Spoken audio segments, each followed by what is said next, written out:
3 ans depuis qu'elle a troqué sa blouse blanche contre un pinceau. D'ailleurs, sa première collection consacrée aux soignants est exposée dans plusieurs hôpitaux de la région. Cette humanité et cette sensibilité que Leni Whitford retranscrit dans ses œuvres prennent source dans son ancienne vie de soignante qu'elle a quittée sans regret ni amertume. Il y a vraiment une dimension humaine que j'ai expérimentée, que j'ai eu la chance de vivre. Et je pense que j'ai pas fait d'école d'art, mais j'ai fait une autre école et elle est intéressante dans ce que je fais.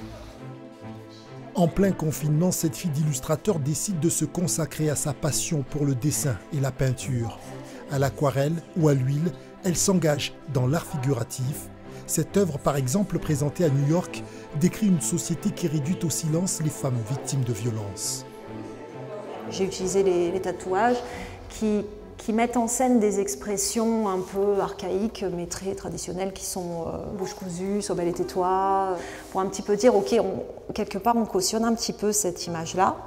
Son inspiration, le quotidien, les émotions aussi, ressenties après des événements parfois tragiques, tels que les attentats de Paris et de Nice, des deuils portés dans son imaginaire par des Marianne.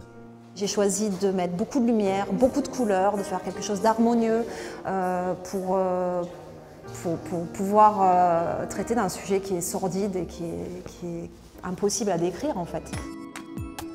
Cet été, la Sénoise ira s'installer à Paris et pour illustrer un succès grandissant, 2 de ses œuvres ont été retenues pour être exposées pendant la Coupe du Monde de rugby.